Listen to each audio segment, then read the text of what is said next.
Hello friends, स्वागत है आप सभी का हमारे यूट्यूब चैनल पर।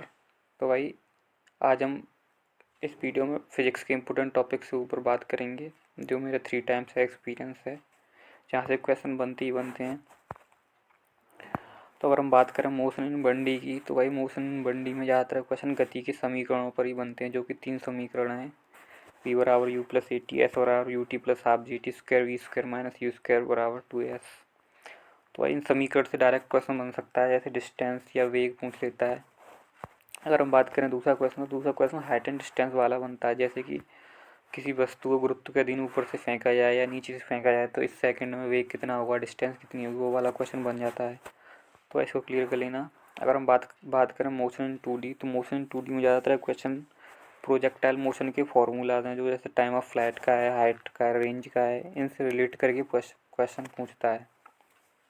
तो भाई उन फॉर्मूलाज को क्लियर कर लेना। अगर हम बात करें सर्कुलर मोशन, तो सर्कुलर मोशन सेंट्रीपिटल एक्सीलरेशन और सेंट्रीपिटल फोर्स पर आधारित क्वेश्चन पूछे जाते हैं। और ज़्यादातर सर्कुलर मोशन पूछ लेता है कि टॉप पर टेंशन कितना होता है, ऐसे करके क्वेश्चन भी आ जाते हैं। अगर हम बात करें लॉज ऑफ मोशन, तो भाई लॉज ऑफ मोशन में गति के तीनों नियम से डायरेक्ट फॉर्मूले से क्वेश्चन पूछ लेता है। जैसे गति का पहला नियम किसी परिभाषा बताता है, या दूसरा नियम किसका प्रमाण बताता है, ऐसे करके क्वेश्चन पूछे जाते हैं। अगर हम बात करें अगले क्वेश्चन की, तो भाई पुली गिरने वाला क्वेश्चन भी पूछा लेता है, जिसमें टेंशन या एक्सेलरेशन पूछता है। इसमें एक लिफ्ट वाला क्वेश्चन भी पूछा जाता है, जिसमें वो पूछता है कि अगर कोई व्यक्ति लिफ्ट नियत वेग से ऊपर, नियत त्वरण से ऊपर जा रही है तो कैसा महसूस करेगा, हल्का, भारी। और कभी कभी इसमें ये वाला क्वेश्चन भी पूछ लेता है, किसी पेंडुलम को लिफ्ट में ऊपर ले जाया जाए तो आवर्तकाल क्या होगा। तो भाई उस सबको क्लियर कर लेना। अगर हम बात करें अगले की, तो अगला क्वेश्चन सभी संरचना नियम से हर बार एक प्रश्न आता है। भाई ये बहुत इंपॉर्टेंट है, इसको क्लियर कर लेना। ये बहुत इंपॉर्टेंट है, इसको क्लियर कर लेना, इससे क्वेश्चन आता ही आता है। जैसे कि दो वस्तु आपस में टकराती हैं, टकराने के बाद इस वस्तु का वेग क्या होगा, तो इसमें फॉर्मूला लगता है वही संवेग संरचना का। टकराने से पहले संवेग बराबर टकराने के बाद संवेग। तो इसको क्लियर कर लेना, इससे हर बार एक क्वेश्चन आता है। अगर हम बात करें वर्क एनर्जी और पावर की, तो वर्क एनर्जी पावर में ज़्यादातर एंगल से क्वेश्चन पूछे, इतने एंगल पर नेगेटिव वर्क होगा या पॉजिटिव वर्क होगा, तो भाई वो फॉर्मूला से पता चल जाता है। अगर हम दूसरे की, तो दूसरे में भाई ऊर्जा और संवेग के फॉर्मूले से रिलेट करके एक नया फार्मूला बनता है, इसे पी बराबर √2km होता है। इससे रिलेट करके भाई प्रश्न जरूर आता है, ये वाला भाई फार्मूला बहुत इंपॉर्टेंट है, इसे कर लेना है। तो भाई वर्क एनर्जी पावर से स्प्रिंग बहुत इंपॉर्टेंट है, जहाँ से क्वेश्चन बन जाता है। जैसे स्प्रिंग में ऊर्जा पोटेंशियल एनर्जी के रूप में स्टोर होती है, तो उससे एक फार्मूला बनता है, potential energy equal to 1/2kx²। उससे रिलेट करके भाई बहुत क्वेश्चन बनते हैं। भाई फिजिक्स में ज़्यादातर क्वेश्चन रेशियो या रिलेट करके ऐसे क्वेश्चन ज़्यादा बनते हैं, डायरेक्ट वैल्यू से क्वेश्चन नहीं पूछता है वो कभी भी। अगर हम बात करें कॉलिजन में भी वही संवेग संरक्षण से पूछता है, जिसमें पहले टकराने से पहले संवेग रहा, टकराने के बाद संवेग, वही फॉर्मूला लगता है सभी में। अगर हम बात करें ग्रेविटेशन, तो भाई ग्रेविटेशन बहुत इंपॉर्टेंट चैप्टर है, इससे हर शिफ्ट में हर बार एग्जाम में 2 से 3 क्वेश्चन, एक दो क्वेश्चन आ ही जाते हैं। इससे इंपॉर्टेंट है जी में डायमेंशन रिलेट करके। अगर मैं यूनिट एंड डायमेंशन की बात करूँ, तो ज़्यादातर यूनिट एंड डायमेंशन नियतांक की पूछी जाती है, जैसे प्लांक कांस्टेंट और बहुत सारे नियतांक। तो भाई सारे नियतांक को क्लियर कर लेना, सारे नियतांक की बना, इससे एक ना एक भाई आता ही है डायमेंशन ईजी। अगर हम बात करें गुरुत्वीय त्वरण से, तो ज़्यादातर अगला क्वेश्चन अगर बनता है तो जी पूछ लेता है वो, ऐसे पृथ्वी से इतना डेप्थ में जाने पर जी कितना होगा, हाइट पर जाने पर जी कितना होगा, सरफेस पर जी कितना होगा। वो फार्मूला है भाई, सीधे वो फार्मूला को याद कर लेना, उससे हो जाएगा। एस के वेलोसिटी भी भाई इंपॉर्टेंट है, ये इसका ही फार्मूला √2gm/r, इससे भाई क्वेश्चन बन जाता है और डायरेक्ट ही पूछ लेता है कभी कभी।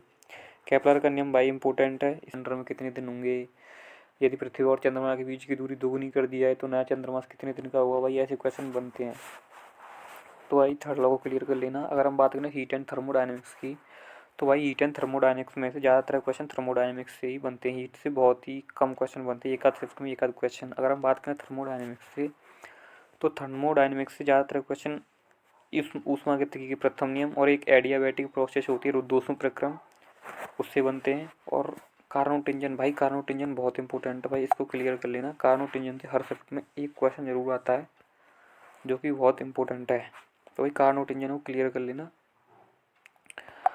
जिससे दक्षता वाले फार्मूला बेस्ड क्वेश्चन पूछता है। और हम बात करें अगले की, तो भाई अगला question VRMS proportional to √T होता है, जो टेम्परेचर होता है वर्ग माध्य मूल वेग, जिससे भी डायरेक्ट क्वेश्चन पूछ लेता है। बात करें रोटेशनल मोशन की, तो रोटेशनल मोशन में से डायरेक्ट फार्मूला पूछा जाता है, जिसमें रिंग या डिस्क का फार्मूला पूछ लेता है।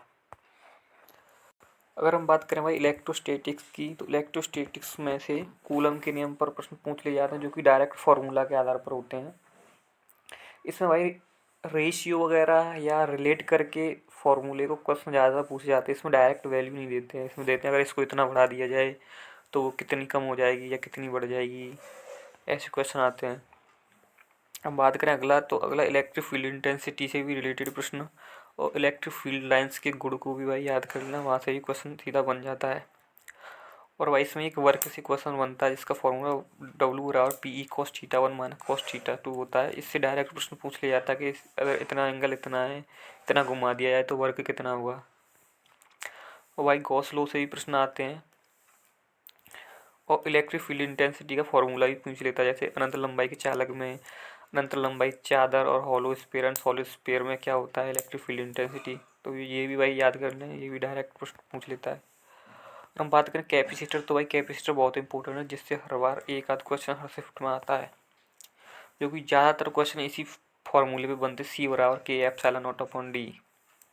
जैसे ही ए का क्षेत्रफल बढ़ा दिया जाए, डी को घटा दिया जाए तो सी पर क्या प्रभाव पड़ेगा, ऐसे क्वेश्चन होते हैं भाई।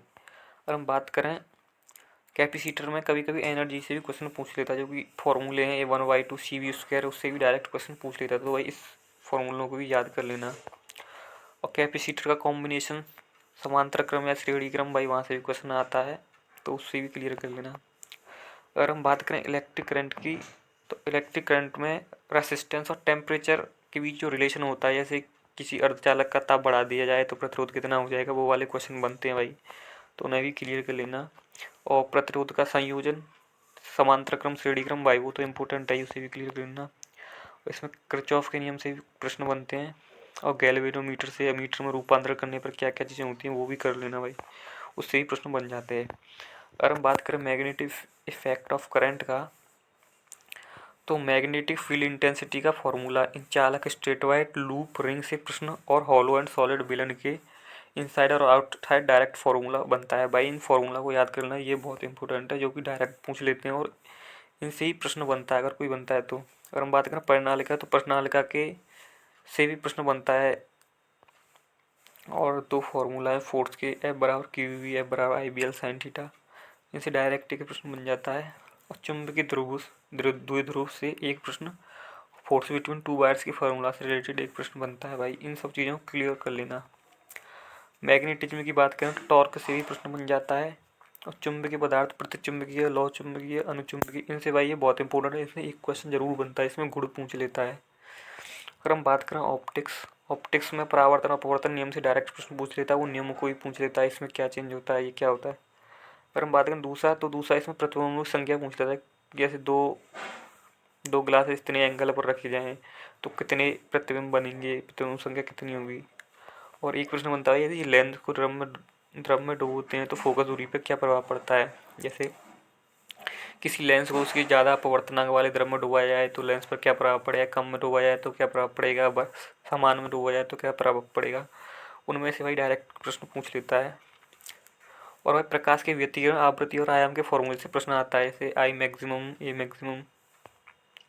अगर हम बात करें इलेक्ट्रोमैग्नेटिक वेव्स की, तो इलेक्ट्रोमैग्नेटिक वेव्स में से इलेक्ट्रोमैग्नेटिक वेव पे स्पेक्ट्रम से डायरेक्ट तरंगदैर्ध्य आवृत्ति पूछता है, वो भाई पूरा स्पेक्ट्रम है, उसको याद कर लेना। अगर हम बात करें अल्टरनेटिव करंट्स की, तो अल्टरनेटिव करंट से VRMS या IRMS के फॉर्मूला का वो डायरेक्ट प्रश्न पूछता है। और प्रतिबाधा के सभी फॉर्मूला रट लो भाई, उनसे भी क्वेश्चन आता है।